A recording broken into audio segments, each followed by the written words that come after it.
পরিবার, ভাই বোন, আর আর আমার স্ত্রী, আমার আমার খুব খুশির দিন। আপনার তুমি শুধু দেখছো আমারে, আমি শুধু টাকার পেছনে দৌড়াচ্ছি। তুমি দেখছো আমি এখানে তোমার সন্দেহ করছি। কি জন্য এসব করছি তুমি বুঝতে পারো না। কি জন্য এই যে করতাম তুমি তুমি জানো না রত্না, তুমি জানো না। আমার বাপ ভালো চাকরি করত, কিন্তু সরকারি না, প্রাইভেট ফার্মে। তবু ভালো ছিলাম আমরা। আমার বাপ একদিন স্ট্রোক করে প্যারালাইজ হয়ে গেল। আমার মার উপর পড়লো সংসার চালানোর ভার। মা সে একটা অফিসে চাকরি দিল। মার সে অফিসের মালিক। আমার মা গরিবের সুযোগ দিল। আমার মা টাকা দরকার ছিল আমার বাপের চিকিৎসার জন্য আর সংসার চালাবার জন্য। আমার বাপ মার এসব ঘটনা দেখে মার উপরে খুব রাগ করত। ওষুধ খেতে চাইতো না। আমি ওষুধ খাওয়াতে গেলে আমার বাপ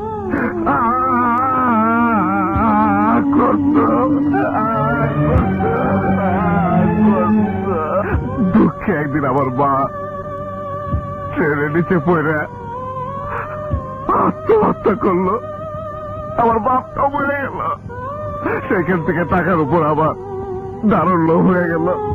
শুরু হইল আমার কষ্ট।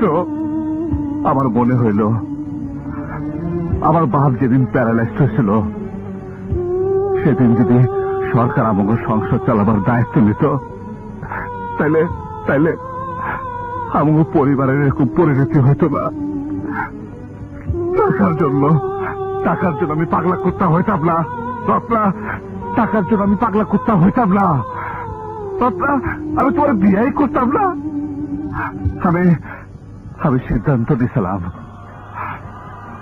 10 কোটি টাকা ব্যাংকে না জমাইয়া আমি বিয়ে করব না। তোমার বাপে টাকা দাঁড় দিবার যাইয়া তোমারে আমার বিয়ে করতে হলো। আমার মায়ের কষ্ট দেখে আমি তোমার সাথে স্বামী স্ত্রী সম্পর্ক করি নাই। আমার ধারণা ছিল যদি আমাকে বাচ্চা হয় তারপর যদি আমি স্ট্রোক করে আমার বাপের মতো প্যারালাইজ হয়ে যায়, আমার যদি করতে হয়, তোমার যদি আমার মায়ের মতো অবস্থা হয়, তুমি আমারে ভুল বুঝো না রত্না। রত্না আমার খুব কষ্ট। রত্না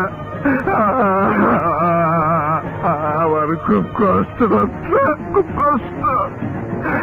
এই যে শাকিল আজকে আমার খুব আনন্দের দিন। কালকে আমার 10 কোটি টাকা ব্যাংকে জমাইব। কালকে আমার 10 কোটি টাকা ব্যাংকে জমাইব। শাকিল কালকে আমাকে বিয়ে বার্ষিকী। তুই থাকবি, তুই কিন্তু যাবি না। রত্না তুমি থাকবা। আমার খুব কষ্ট।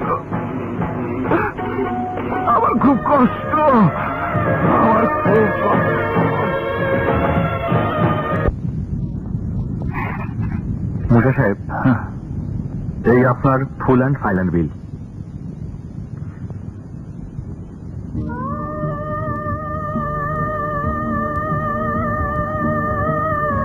ইঞ্জিনিয়ার সাহেব, এই টাকার জন্য আমি আপনার অফিসের সামনে গুলি খেয়েছি, সন্ত্রাস করছি। সেই টাকা আজ আমি পাইলাম।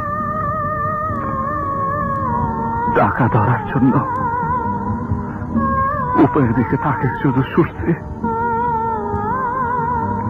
এর মধ্যে পিছের থেকে আমার অনেক কিছু হারিয়ে গেছে। নিজের সাহেব, আপনি আমার অনুষ্ঠানে আসেন, আমি খুশি হব। আমি খুশি হইব।